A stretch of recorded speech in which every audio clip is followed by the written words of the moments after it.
Continuity of life part 2 जीवन की निरंतरता के दूसरे भाग में हम लोग पढ़ेंगे प्रजनन के बारे में। प्रजनन का क्या महत्व है, विभिन्न प्रकार के प्रजनन के बारे में जानेंगे, विभिन्न प्रकार के प्रजनन के लाभ और हानियाँ जानेंगे, पीढ़ी एकांतरण के बारे में सीखेंगे। तो सबसे पहले प्रजनन किसे कहते हैं? प्रजनन या रिप्रोडक्शन है क्या? तो संसार के जितने भी सजीव हैं सबकी क्षमता होती है वो अपने जैसे संतान को उत्पन्न करते हैं। जैसे मनुष्य के बच्चे को जन्म देता है, हम आम का बीज लगाते हैं तो आम का पौधा ही उत्पन्न होता है। अब देख लेते हैं प्रजनन का क्या महत्व है। सिग्निफिकेंस ऑफ रिप्रोडक्शन यानी सजीव प्रजनन क्यों करते हैं? सजीव प्रजनन वंशवृद्धि के लिए करते हैं, अपनी वंश परंपरा को कायम रखने के लिए करते हैं, संसार में जीवों का संतुलन बनाए रखने के लिए करते हैं। लैंगिक प्रजनन करने वाले जीव में मियोसिस के प्रथम प्रोफेज के समय क्रॉसिंग ओवर होता है। क्रॉसिंग ओवर मतलब नॉन सिस्टर क्रोमेटिड के बीच में जीन का आदान प्रदान, जिसके कारण विभिन्नता उत्पन्न होती है। अब विभिन्नता क्या है? विभिन्नता को वेरिएशन बोलते हैं। वेरिएशन मतलब क्या? संसार के जितने भी प्राणी हैं सब एक दूसरे से अलग हैं अपने गुण में। इसी असमान गुण को हम लोग क्या कहते हैं? विभिन्नता। और जिसमें जितना ज़्यादा गुण होगा वो उतना ही ज़्यादा वातावरण में रहने की अनुकूल होगा, अर्थात उसमें अनुकूलन की क्षमता अधिक होगी और जो वातावरण में रहेंगे उसका क्रम विकास होगा।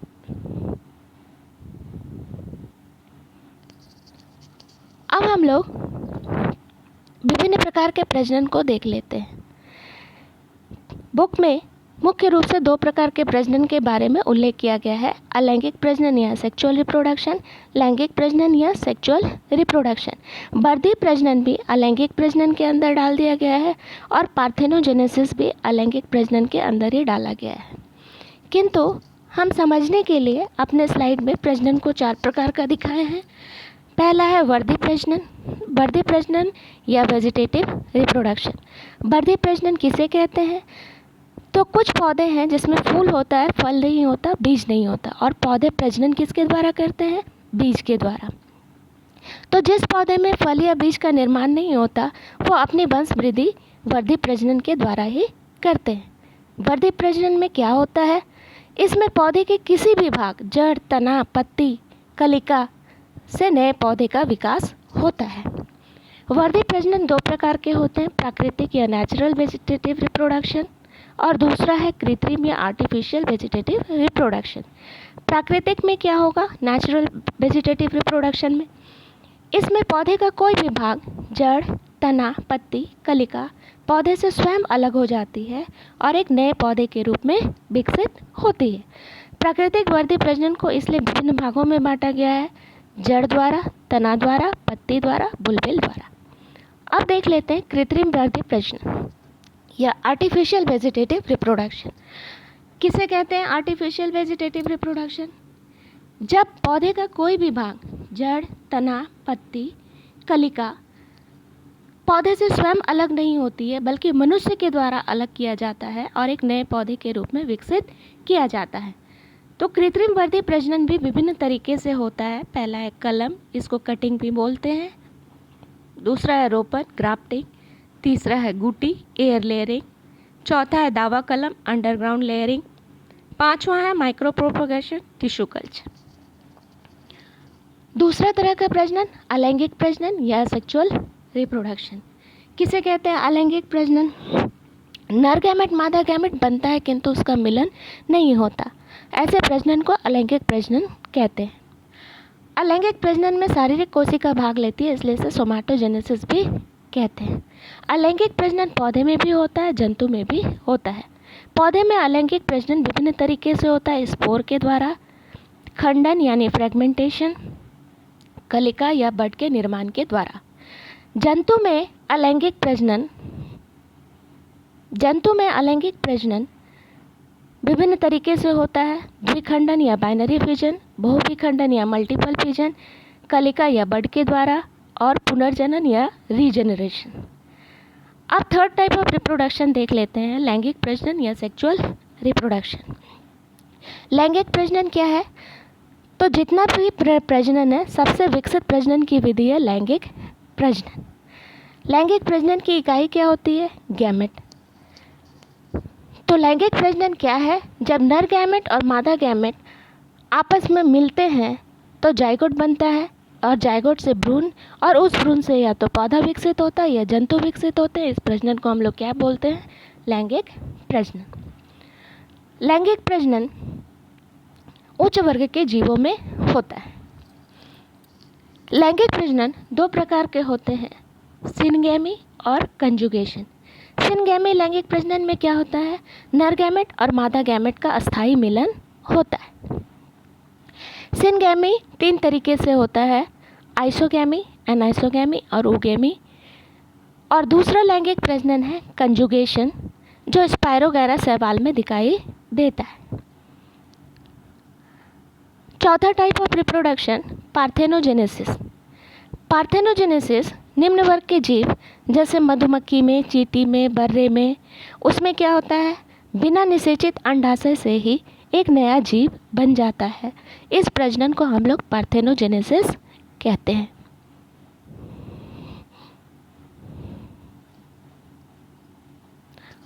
अब हम लोग वेजिटेटिव रिप्रोडक्शन या वर्धी प्रजनन को थोड़ा डिटेल में देखते हैं। वेजिटेटिव रिप्रोडक्शन क्या है? जब पौधे का कोई भी भाग, जड़, तना, पत्ती पौधे से अलग हो जाता है और उससे नया पौधा उत्पन्न होता है, उसे वर्धी प्रजनन कहते हैं। वर्धी प्रजनन कितने प्रकार का होता है? टाइप्स कितने हैं वर्धी प्रजनन के? तो प्राकृतिक या नेचुरल वेजिटेटिव रिप्रोडक्शन, और दूसरा है कृत्रिम या आर्टिफिशियल वेजिटेटिव रिप्रोडक्शन। प्राकृतिक वर्धी प्रजनन में क्या होता है? यहाँ पर पौधे का कोई भी भाग, जड़, तना, पत्ती पौधे से स्वयं अलग होकर के एक नए पौधे के रूप में विकसित हो जाता है, उसे हम प्राकृतिक वर्धी प्रजनन कहते हैं। जैसे जड़ के द्वारा होता है शकरकंद में। शकरकंद को हम लोग भूमिगत जड़ कहते हैं, क्योंकि शकरकंद का जो फूला हुआ अंश हम लोग देखते हैं वो प्राथमिक जड़ है, उससे द्वितीयक जड़ें, तृतीयक जड़ें निकलती है, और वहाँ पर कलिका जैसी रचना पाई जाती है जो टूटकर मिट्टी में जाती है और जिससे नया पौधा विकसित होता है। तना के द्वारा वर्धी प्रजनन भी होता है। तना के द्वारा वर्धी प्रजनन किस में होता है? आलू में, प्याज में, दूबघास में, जलकुंभी में। आलू को हम लोग भूमिगत तना कहते हैं। क्यों कहते हैं? आलू को भूमिगत तना कहने का कारण है कि उसमें पर्वसंधि, कलिका या शंखपत्र जैसी रचना पाई जाती है। आलू में छोटा छोटा आंख जैसी रचना है जिसको कलिका कहते हैं। अगर हर कलिका को काटकर जमीन के अंदर डाल दिया जाए, मिट्टी के अंदर डाल दिया जाए, तो उससे नया पौधा विकसित होता है। पत्ती के द्वारा वर्धी प्रजनन अजूबा या ब्रायोफाइलम में होता है। बुलबुल के द्वारा वर्धी प्रजनन एगेम में होता है, उसको नेक्स्ट स्लाइड में मैं एक्सप्लेन कर दूंगी। कृत्रिम वर्धी प्रजनन किसे कहते हैं? जब पौधे का कोई भी भाग मनुष्य के द्वारा अलग करके नए पौधे के रूप में विकसित किया जाता है, उसे हम लोग कृत्रिम वर्धी प्रजनन कहते हैं। कृत्रिम वर्धी प्रजनन विभिन्न तरीके से किया जाता है। कलम या कटिंग किसमें होता है? गन्ना या गुलाब में। हम लोग ये सब घर में लगाते भी हैं तना के द्वारा, किंतु पता नहीं है कि इसको कौन सी विधि क्या कही जाती है। दूसरा है रोपण या ग्राफ्टिंग। आम और लीची में हम लोग इस विधि का प्रयोग करते हैं। तीसरा है दावा कलम या अंडरग्राउंड लेयरिंग, जो कमज़ोर तने वाले पौधे में किया जाता है, जैसे बेली। चौथा है घुटी एयर लेयरिंग, नींबू के पौधे में करते हैं इस विधि के द्वारा कृत्रिम वर्धी प्रजनन। पांचवा है माइक्रो प्रोपगेशन या टिश्यू कल्चर, ऑर्नामेंटल या सजावटी प्लांट या ऑर्किड या विभिन्न तरह के फूल को उगाने में किया जाता है। अब जैसा देखें, प्राकृतिक वर्धी प्रजनन जड़ के द्वारा, तना के द्वारा, पत्ती के द्वारा, बुलबुल के द्वारा होता है। जड़ के द्वारा प्राकृतिक वर्धी प्रजनन यह शकरकंद में होता है। शकरकंद को हम लोग भूमिगत शकरकंद को हम लोग भूमिगत जड़ कहते हैं। ये भोजन जमा करने के कारण फूल जाता है। ये प्राथमिक जड़ है, इससे द्वितीयक तृतीयक जड़ें निकलती है और इसी पर कलिका जैसी रचना पाई जाती है। ये कलिका पौधे से टूटकर अलग होती है और नए पौधे के रूप में विकसित होती है। तना के द्वारा बढ़ती प्रजनन का उदाहरण बताई थी आलू। आलू में छोटे छोटे आँख जैसी रचना पाई जाती है, इसे हम कलिका कहते हैं। आलू को भूमिगत तना क्यों कहते हैं? आलू को भूमिगत तना कहते हैं क्योंकि इसमें कलिका जैसी रचना पाई जाती है। अब ये आई बड जो है, आलू में जितने भी आई बड हैं, अगर सबको काट करके मिट्टी में डाल दिया जाए तो उससे नया पौधा विकसित हो जाता है। पत्ती के द्वारा बढ़ती प्रजनन हम लोग देख रहे हैं अजूबा की पत्ती में होता है।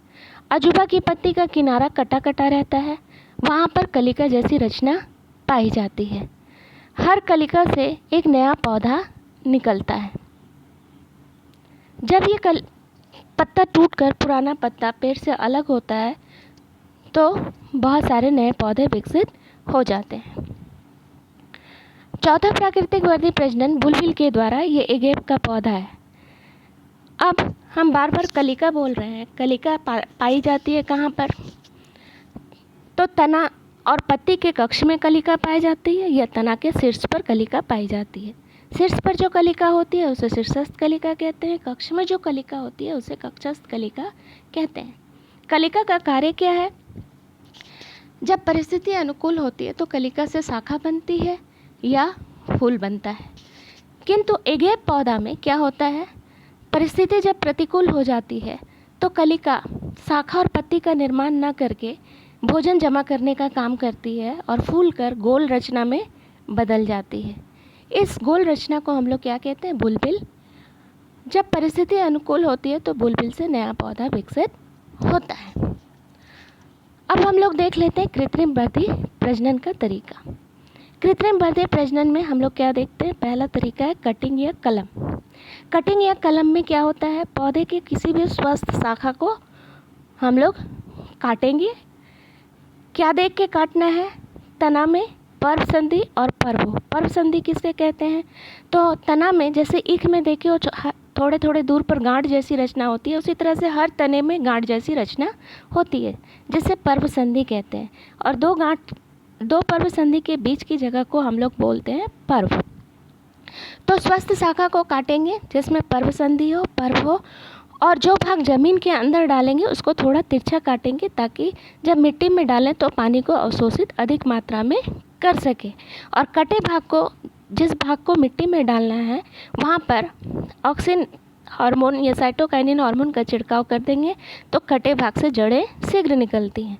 अब कटिंग में जो स्वस्थ शाखा जिसको हम काट के ज़मीन के अंदर डालेंगे, डालते समय ये ध्यान में रखना है कि उसके एक पर्व संधि ज़मीन के नीचे चली जाए और गीली मिट्टी रहे। कुछ दिन बाद देखते हैं कि पर्व संधि से जड़ें निकल जाती है और एक नए पौधे के रूप में विकसित हो जाता है। उसके बाद देखते हैं यह है लेयरिंग। लेयरिंग मतलब अंडरग्राउंड लेयरिंग है। दावा कलम। दावा कलम किस में होता है? जैसे बताए थे बेली में, जिसका तना कमज़ोर होता है, जिसके तने को हम लोग झुका करके ज़मीन तक ला सकते हैं। इसमें भी पौधे की एक स्वस्थ शाखा को चुनेंगे जिसको झुका के ज़मीन तक लाना है। शाखा में क्या ध्यान रखना है? पर्व है, पर्व संधि है। अब दो पर्व संधि के बीच के भाग हम लोग पर्व को छील देते हैं। छीलने का मुख्य कारण क्या है? फ्लोएम ऊतक को हटा देना। अब उस छीले हुए भाग को ज़मीन के अंदर डाल देते हैं, नम मिट्टी के अंदर, और वहाँ से कालांतर में अपस्थानिक जड़ें निकल जाती है। अब नए पौधे को पुराने पौधे से काटकर नए पौधा के रूप में विकसित करते हैं। अच्छा, हम बार बार बता रहे हैं अपस्थानिक जड़। अपस्थानिक जड़ क्या है?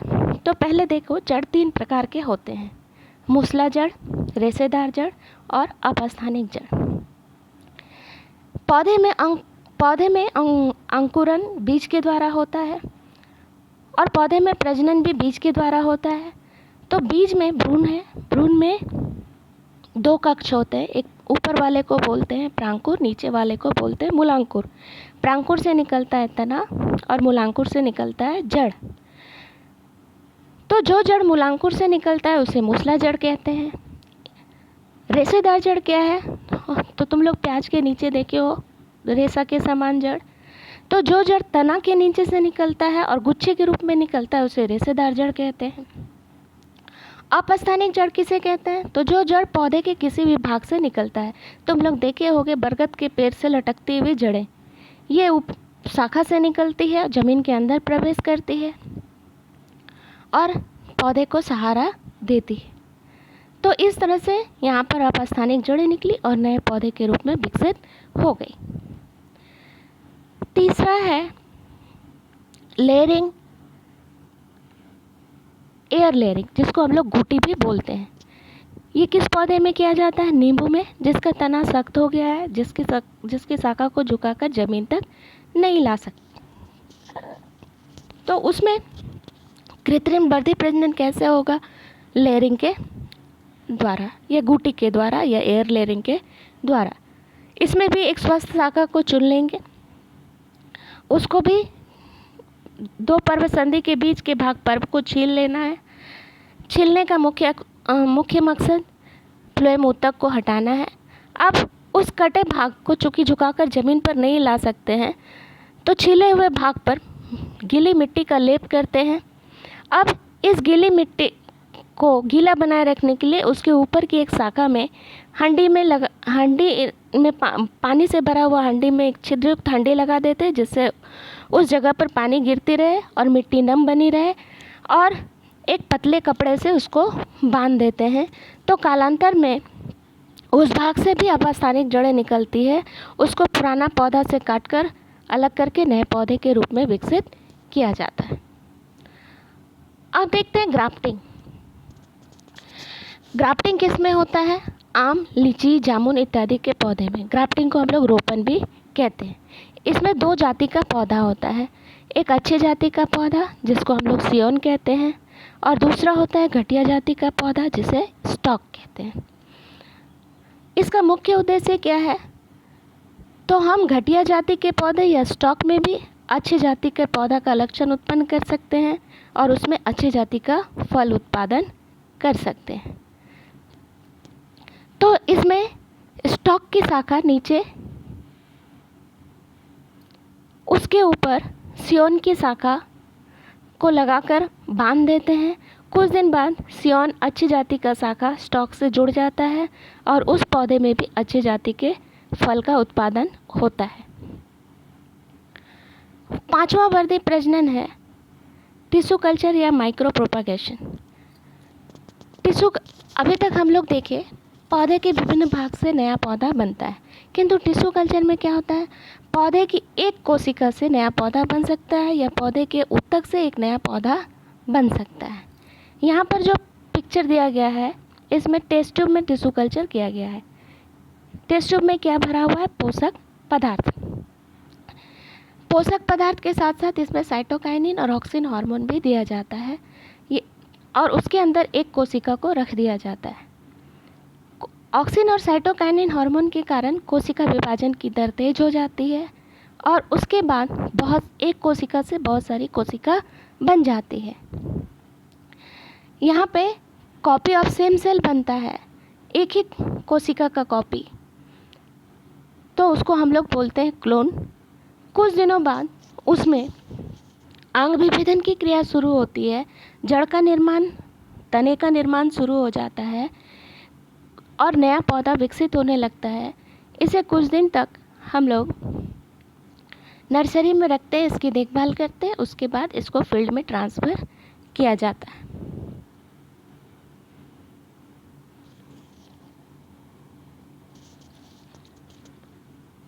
अब हम लोग वेजिटेटिव रिप्रोडक्शन के बारे में आप लोगों को कुछ समझ में आ ही गया होगा।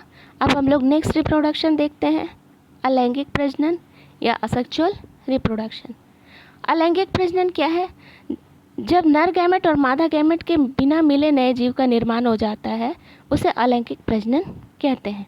इस विभाजन में शारीरिक कोशिका भाग लेती है, इसलिए सोमैटोजेनेसिस भी कहते हैं। अलैंगिक प्रजनन पौधे में भी होता है, जंतु में भी होता है। पौधे में अलैंगिक प्रजनन की इकाई को हम लोग स्पोर बोलते हैं। पौधे में अलैंगिक प्रजनन किसके किसके द्वारा होता है? स्पोर के द्वारा, खंडन यानी फ्रेगमेंटेशन के द्वारा, बडिंग या कलिका निर्माण के द्वारा। स्पोर में हम लोग क्या देख रहे हैं? जैसे ये म्यूकर है, म्यूकर का पूरा शरीर पतले पतले धागे के समान रचना से बना है, जिसे हाइफे कहते हैं, और पूरा शरीर को माइसीलियम कहते हैं। एक हाइफे ऊपर में जाकर थैली जैसी रचना बनाता है, जिसे हम स्पोरेंजियम कहते हैं, और इसी स्पोरेंजियम के अंदर क्या बनता है? स्पोर। जब स्पोरेंजियम की थैली फट जाती है तो स्पोर बाहर निकल जाता है, हवा के द्वारा एक स्थान से दूसरे स्थान में जाता है और अंकुरित होकर नया स्पोर बनाता है। यहाँ पर हम लोग फर्न के पत्ती में पीछे की तरफ देखते हैं गोल गोल रचना, जिसे स्पोरेंजियम कहते हैं। इसके अंदर भी स्पोर बनता है, तो फर्न में भी स्पोर के द्वारा प्रजनन होता है। अब स्पोरेंजिया के अंदर अगर सारा स्पोर एक समान है तो उसे हम लोग बोलते हैं होमोस्पोर, जैसे म्यूकर।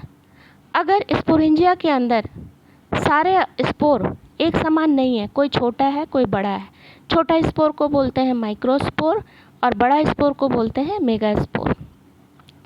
तो असमान स्पोर वाले स्पोरेंजिया को हम लोग बोलते हैं एट्रोस्पोर, जैसे सेलाजिनेला में पाया जाता है। अब इस स्पोर में हम देखते हैं कुछ स्पोर में धागे की जैसी रचना पाई जाती है, जिसे हम फ्लैजेला कहते हैं, जो स्पोर को प्रचलन करने में एक स्थान से दूसरे स्थान में जाने में सहायता करता है। तो जो स्पोर प्रचलन करता है उसे हम जूस्पोर कहते हैं, जैसे यूलोथ्रक्स में, क्योंकि उसके स्पोर के ऊपर फ्लैजेला पाई जाती है। दूसरा स्पोर है एप्लेनोस्पोर। एप्लेनोस्पोर मतलब कुछ स्पोर बड़ा होता है जिसमें प्रचलन अंग नहीं पाया जाता है और वो स्थान परिवर्तन नहीं कर सकते हैं, इसे नॉन मोटाइल स्पोर भी कहते हैं, जैसे पेनिसिलियम। अब अलैंगिक प्रजनन का दूसरा तरीका है फ्रेगमेंटेशन या खंडन।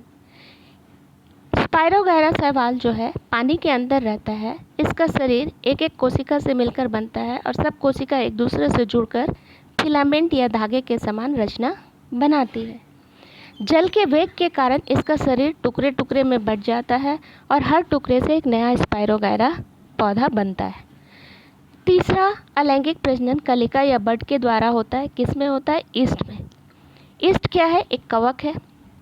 जितना भी कवक है सब बहुकोशिकीय है, ईस्ट एक कोशिकीय कवक होता है। ईस्ट में वर्धी प्रजनन बड या कलिका निर्माण के द्वारा होता है। बड क्या है? शरीर के ऊपर उभार जैसी रचना। यहाँ पर हम लोग देख रहे हैं ये ईस्ट है, एक कोशिकी है, इसके शरीर पे उभार जैसी रचना निकलती है जिसे हम बड कहते हैं।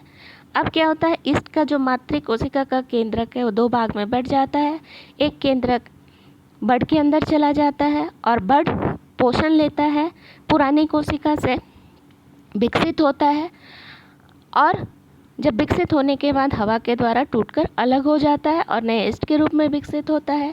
या कभी कभी क्या होता है, वो बड अलग नहीं होता, फिर उसे एक नया बड, इस तरह से बड के चेन या सीरीज बन जाता है और एक ही बार फिर हवा आती है तेज तो सारे बड अलग हो जाते हैं और नए ईस्ट का निर्माण होता है। अब हम लोग देख लेते हैं अलैंगिक प्रजनन जंतुओं में। अलैंगिक प्रजनन जंतुओं में विभिन्न तरीकों से होता है। पहला तरीका है बाइनरी फ्यूजन, या इसको कहते हैं द्विखंडन। द्विखंडन में क्या होता है, और जैसा हम जान चुके हैं अलैंगिक प्रजनन निम्न वर्ग के प्राणी तथा जंतु में होता है। बाइनरी फ्यूजन, फ्यूजन मतलब होता है टूटना और बाइनरी मतलब दो भागों में बंटना, इसलिए इसका नाम है द्विखंडन। मतलब एक कोशिका विभाजित होगी तो दो पुत्री कोशिका बनेगी, यानी एक अमीबा से दो अमीबा। जैसे यहाँ पर एक अमीबा है और बाइनरी फ्यूजन एमाइटोसिस की तरह होता है। इसका केंद्रक बीच में लंबा और पतला होने लगता है, उसी समय कोशिका भी लंबा और पतला होने लगती है और जब लंबाई होने लगती है, बढ़ने लगती है केंद्रक की कोशिका की, तो कोशिका केंद्रक दो भाग में टूट जाता है और कोशिका भी दो भाग में टूट जाती है। तो अंत में क्या देख रहे हैं कि एक अमीबा से दो अमीबा बन जाता है। इसके बाद दूसरा मल्टीपल फिजन या बहुविखंडन, यह किस में होता है? अलैंगिक, इस विधि के द्वारा अलैंगिक प्रजनन होता है अमीबा में, प्लाज्मोडियम में। अमीबा इस विधि के द्वारा अलैंगिक प्रजनन कब करता है? जब परिस्थिति अनुकूल होती है। इस समय में क्या होगा? अमीबा के चारों तरफ क्या बन जाता है? कोशिका के चारों तरफ एक मोटा आवरण जिसे कैप्सूल कहते हैं। अब अमीबा का केंद्रक दो केंद्रक में नहीं बढ़ता, बहुत सारे केंद्रक में बढ़ जाता है। सब कोशिका के अंदर रहते हैं। केंद्रक, हर केंद्रक के चारों तरफ जीवद्रव्य जमा हो जाता है। तो एक कोशिका के अंदर बहुत सारा अमीबा है। जब परिस्थिति अनुकूल होती है तो अमीबा की पुरानी कोशिका फट जाती है और सारे अमीबा बाहर निकल जाते हैं, और इस तरह से मल्टीपल फिजन अमीबा में होता है, किंतु प्रतिकूल परिस्थिति में होता है। अब हम लोग देख रहे हैं मल्टीपल फिजन या बहुविखंडन एक प्रोटोजोआ में भी होता है। उसका नाम है प्लाज्मोडियम। प्लाज्मोडियम प्रोटोजोआ है जिसके कारण मलेरिया होता है। मलेरिया मादा एनोफिलिस मच्छर के काटने से नहीं होता जब तक उसके अंदर प्लाज्मोडियम प्रोटोजोआ नहीं रहेगा, और ये भी एक कोशिकीय होता है। तो इसमें भी क्या होता है? एक केंद्रक का विभाजन हुआ, केंद्रक से बहुत सारा केंद्रक कोशिका के अंदर दिखता है, और हर केंद्रक के चारों तरफ जीवद्रव्य जमा हो जाती है।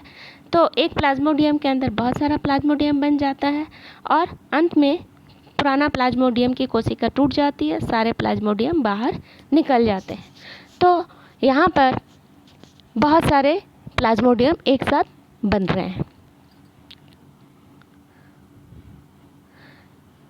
तीसरा तरीका अलैंगिक प्रजनन का जंतुओं में है बडिंग या कलिका के द्वारा।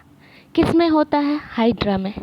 हाइड्रा के शरीर से उभार जैसी रचना निकलती है जिसको हम लोग बोलते हैं बड या कलिका। ये धीरे धीरे विकसित होती है और फिर जनक से अलग होकर के एक नए जंतु के रूप में विकसित होती है। चौथा तरीका है पुनर्जनन या रीजेनरेशन।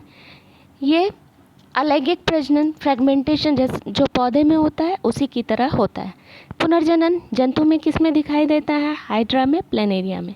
इसमें क्या होता है? शरीर कई खंड में बढ़ जाता है और हर खंड से एक नया जीव का निर्माण होता है।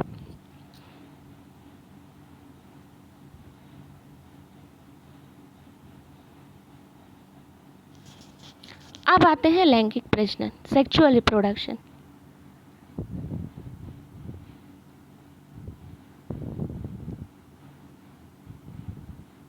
सेक्सुअल रिप्रोडक्शन की इकाई क्या है? गैमेट। परिभाषा क्या लिखेंगे लैंगिक प्रजनन का? यह प्रजनन की विकसित विधि है।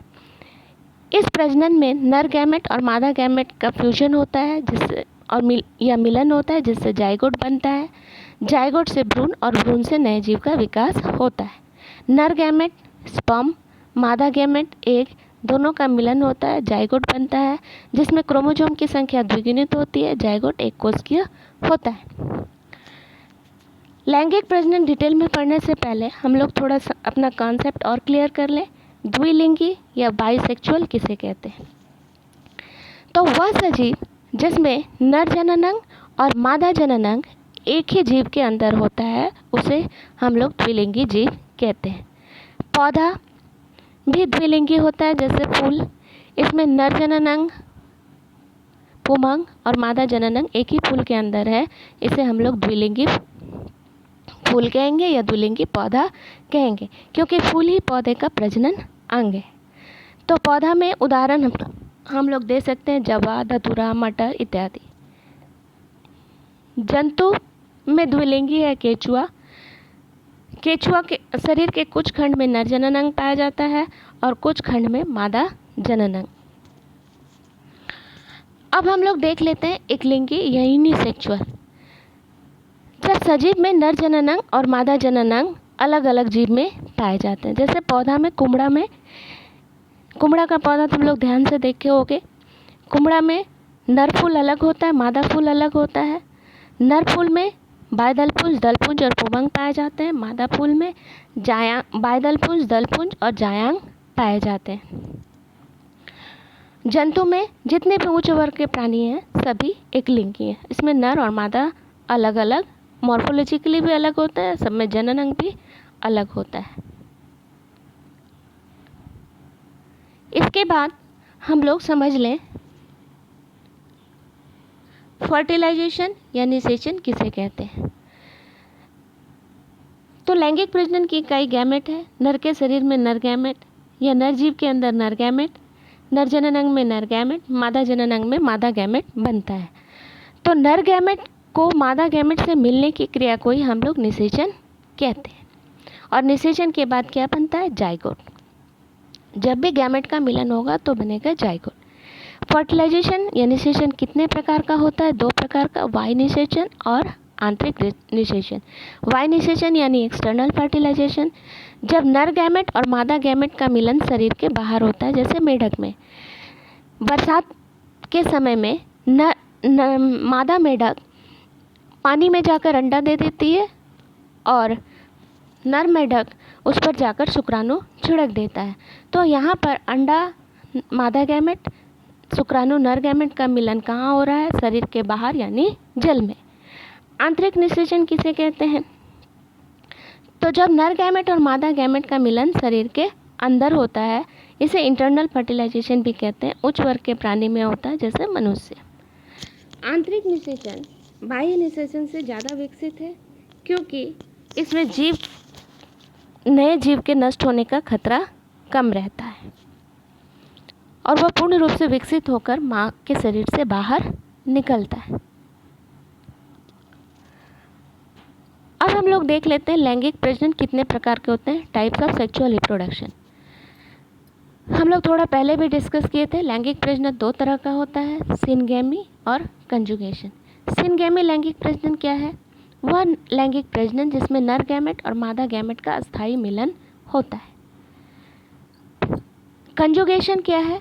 तो वह लैंगिक प्रजनन जिसमें नर गैमेट और मादा गैमेट का अस्थायी मिलन होता है और कंजुगेशन स्पायरोगैरा में होता है। उसको नेक्स्ट स्लाइड में हम लोग डिस्कस करेंगे। पहले हम लोग देख लें सिनगेमी 3 प्रकार से होती है, आइसोगैमी, एनाइसोगैमी और ऊगैमी। आइसोगैमी में क्या होता है? आइसो मतलब होता है समान। तो जब लैंगिक प्रजनन में भाग लेने वाले नर गैमेट और मादा गैमेट दोनों आकृति में, रचना में, आयतन में एक समान होते हैं तो उसे हम आइसोगैमेट कहते हैं। दोनों आइसोगैमेट के मिलने की क्रिया को आइसोगैमी कहते हैं। जब दोनों गैमेट मिल जाते हैं, आइसोगैमी हो जाता है तो जाइगोट बनता है। जाइगोट को हम लोग जाइगोस्पोर भी कहते हैं। अब एनाइसोगैमी, एनाइसोगैमी में क्या होता है? एन मतलब होता है असमान। इसका मतलब लैंगिक प्रजनन में भाग लेने वाले नर गैमेट या मादा गैमेट एक दूसरे से आकृति में, रचना में असमान होते हैं। नर गैमेट छोटा होता है जिसे माइक्रोगैमेट कहते हैं, उसमें प्रचलन अंग पाया जाता है। मादा गैमेट बड़ा होता है, अचल होता है, इसमें प्रचलन अंग नहीं पाए जाते हैं। तो असमान गैमेट को छोटा गैमेट माइक्रोगैमेट, बड़ा गैमेट मेगा गैमेट, इसे हम एनाइसोगैमेट कहते हैं। और इस गैमेट के मिलने की क्रिया को हम लोग एनाइसोगैमी कहते हैं। एनाइसोगैमी के बाद भी जाइगोट बनता है, उस जाइगोट को हम लोग जाइगोस्पोर कहते हैं। तीसरा तरह का लैंगिक प्रजनन सिनगैमी में ऊगैमी। ऊगैमी एनाइसोगैमी की तरह ही होता है। अंतर क्या है? एनाइसोगैमी शरीर के बाहर होता है, एनाइसोगैमी शरीर के अंदर होता है। इसमें भी भाग लेने वाले गैमेट, नर गैमेट छोटा होता है, सचल होता है और मादा गैमेट एक बड़ा होता है, अचल होता है। इन दोनों गैमेट के मिलने से जो जाइगोट बनता है उसे oospore कहते हैं। कंजुगेशन दूसरा type of sexual reproduction spirogyra में होता है, जिसमें हम पहले भी बताए कि इसमें नर गैमेट और मादा गैमेट का अस्थायी मिलन होता है। कैसे होता है थोड़ा देख लें। स्पायरोगैरा का 2 फिलामेंट जो है एक दूसरे के पास चला आता है। उसके बाद लैंगिक प्रजनन के समय में दोनों फिलामेंट एक दूसरे से जुड़ने लगते हैं। जहाँ पर जुड़ते हैं वहाँ पर एक नली जैसी रचना बनती है। इस नली जैसी रचना को हम लोग कहते हैं कंजुगेशन नली। दो फिलामेंट जो एक दूसरे से जुड़े हुए हैं उसमें नर गैमेट कौन होगा, मादा गैमेट कौन होगा, ये नहीं पता चलता। तो जो फिलामेंट अपना जीवद्रव्य और केंद्रक दे देता है उसे हम नर या प्लस साइन से सूचित करते हैं, और जो फिलामेंट प्रोटोप्लाज्म और केंद्रक को अपने प्रोटोप्लाज्म और केंद्रक के साथ ग्रहण करता है उसे माइनस साइन या मादा गैमेट कहते हैं। अब ये कंजुगेशन नली के द्वारा नर फिलामेंट अपना सारा प्रोटोप्लाज्म और जीवद्रव्य मादा फिलामेंट के अंदर दे देता है। यहाँ पर सिर्फ केंद्रक का मिलन नहीं होता है, जीवद्रव्य का भी मिलन होता है, यानी प्लाज्मोगैमी और कैरियोगैमी होती है। इसके बाद जो जाइगोट बनता है उसे हम लोग एजाइगोस्पोर बोलते हैं। इसके बाद चौथा तरह का रिप्रोडक्शन पार्थेनोजेनेसिस। पार्थेनोजेनेसिस किस में होता है? निम्न वर्ग के प्राणी जैसे चींटी, मधुमक्खी, बर्रे। इसमें क्या होता है, अंडा बिना निषेचित हुए एक नए जीव में विकसित हो जाता है। इस क्रिया को हम लोग पार्थेनोजेनेसिस कहते हैं। जैसे मधुमक्खी में अनिषेचित अंडी से क्या बनता है, नर मधुमक्खी या ड्रोन का निर्माण होता है। तो हम लोग मोटा मोटी अब चारों तरह के रिप्रोडक्शन के बारे में समझ गए, उसके प्रकार के बारे में समझ गए। अब हम लोग थोड़ा डिस्कस कर लेते हैं। हम लोग जितना भी प्रजनन पढ़े, वर्धी प्रजनन, अलैंगिक प्रजनन, लैंगिक प्रजनन, उससे क्या लाभ है क्या हानि है। वर्धी प्रजनन से लाभ या मेरिट। वर्धी प्रजनन में समय कम लगता है, खर्च कम होता है, उत्पन्न संतान जनक के समान होते हैं और वर्धी प्रजनन के द्वारा अच्छी जाति के फल और फूल उत्पन्न किए जा सकते हैं। वर्धी प्रजनन से हानि क्या है, डिमेरिट क्या है? तो इसमें उत्पन्न पौधे अपने जनक के समान होते हैं। इन पौधे में भिन्नता कम होती है, इनमें अनुकूलन की क्षमता भी कम होती है।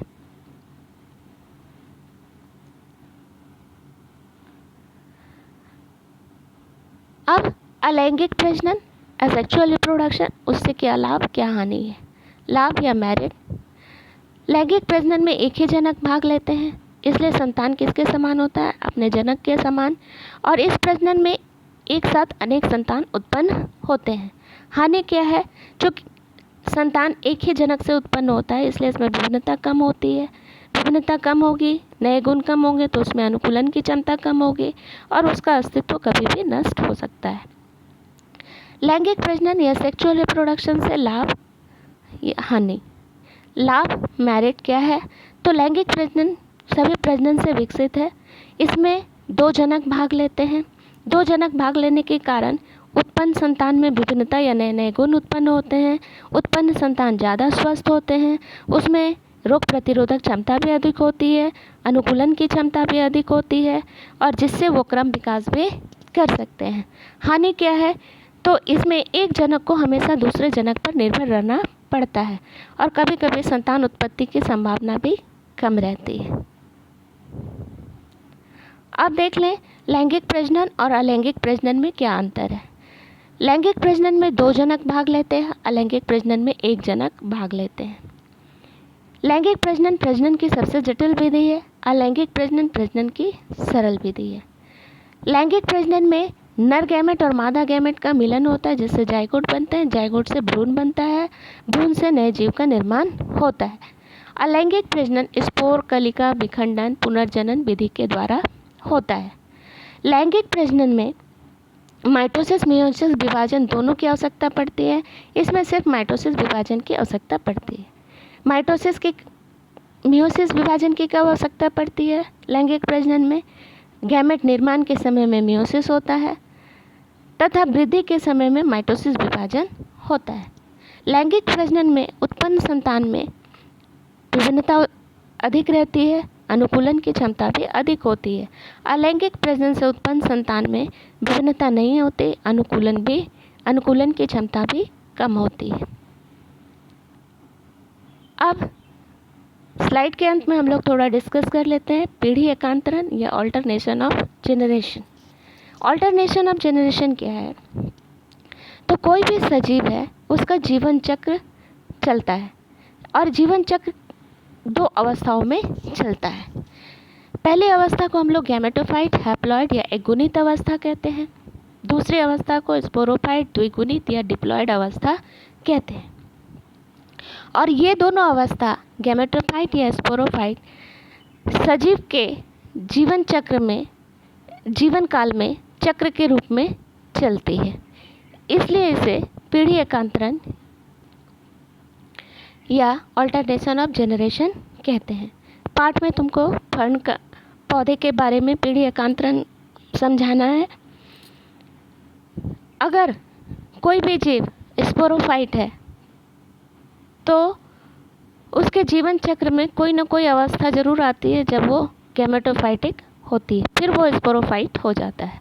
उसी तरह से कोई भी जीव अगर गैमेटोफाइट है तो उसके जीवन में एक अवस्था स्पोरोफाइट की आती है, फिर वो गैमेटोफाइट हो जाता है। तो इस तरह से गैमेटोफाइट और स्पोरोफाइट का चक्र के रूप में चलना ही पीढ़ी एकांतरण कहलाता है। तो जैसे हम लोग फर्न को देख रहे हैं, फर्न क्या है? स्पोरोफाइटिक पौधा है। इस पत्ते के नीचे में स्पोर पाया जाता है, स्पोरेंजियम पाया जाता है। स्पोरेंजियम में 2 तरह का स्पोर बनता है, मेगास्पोर और माइक्रोस्पोर। स्पोरेंजियम में 2 तरह, स्पोरेंजियम के अंदर स्पोर होता है और स्पोर बनने के समय में इसमें कौन से विभाजन होता है? मियोसिस। मियोसिस बनने के बाद, चूँकि ये पौधा द्विगुणित है और स्पोर बनने के समय में मियोसिस विभाजन हुआ, तो जितना भी स्पोर बना सब क्या हो गया? एक गुणित, हैप्लॉइड। अब स्पोर में अंकुरित होता है तो हार्ट शेप्ड स्ट्रक्चर बनता है जिसे प्रोथेलस कहते हैं। ये भी पर्ण पौधे का गैमेटोफाइटिक स्ट्रक्चर है या हैप्लॉइड है। इसमें भी क्रोमोसोम की संख्या n होती है। ये प्रोथेलस जमीन में राइजोइड के साथ जुड़ा रहता है। उस भाग में, जो भाग प्रोथेलस के नीचे वाले भाग में मादा जननांग आर्किगोनियम पाया जाता है और ऊपर वाले भाग में नर जननांग पाया जाता है। आर्किगोनियम के अंदर मादा गैमेट एक बनता है और मादा जननांग में नर गैमेट एंथेरोजॉइड बनता है। दोनों ही हैप्लॉइड है, एग और एंथेरोजॉइड। अब उसमें निषेचन की क्रिया होती है तो क्या बनता है? जाइगोट। अब इस जाइगोट से फिर स्पोर बनेगा और स्पोर बनने की क्रिया यहाँ पर मियोसिस के द्वारा नहीं होगी, माइटोसिस के द्वारा होगी। एक जाइगोट से माइटोसिस के विभाजन के द्वारा 2, 2 से 4, 4 से 8, इस तरह से स्पोर बनते हैं। सब द्विगुणित होता है और अंकुरित होने के बाद फिर स्पोरोफाइटिक पौधे को जन्म देता है। तो अगर हम स्पोरोफाइटिक और गैमेटोफाइटिक अवस्था के बीच में लाइन खींच दें तो इधर वाली पूरी अवस्था जो है वो स्पोरोफाइटिक या द्विगुणित अवस्था है और इसके ऊपर वाली जितनी अवस्था है सब एक गुणित या हैप्लॉइड अवस्था है। तो इसके जीवन चक्र में भी स्पोरोफाइट और गैमेटोफाइटिक अवस्था चक्र के रूप में चल रही है। और इसमें हम देख रहे हैं कि स्पोरोफाइटिक अवस्था या हैप्लॉइड अवस्था और डिप्लॉइड अवस्था और हैप्लॉइड या गैमेटोफाइटिक अवस्था दोनों ही बराबर है। तो इसके जीवन चक्र को हम लोग बोल सकते हैं हैप्लो डिप्लोबाइंटिक लाइफ साइकिल। उसी तरह से शैवाल का मुख्य पौधा गैमेटोफाइट होता है, उसमें नर गैमेट मादा गैमेट बनता है। अब उनमें मिलन होता है, फर्टिलाइजेशन होता है, तो क्या बनता है? जाइगोट। अब जाइगोट में यहाँ पर माइटोसिस नहीं होगी, मियोसिस होगा, तो जितना भी स्पोर बनेगा सब में क्रोमोसोम की संख्या आधी हो जाएगी और फिर इस स्पोर से गैमेटोफाइटिक शैवाल का निर्माण होता है। इस तरह से शैवाल में पीढ़ी एकांतरण चलता है। तो आज इतना ही, फिर नेक्स्ट कंटिन्यूटी ऑफ लाइफ का 3rd पार्ट। Thank you.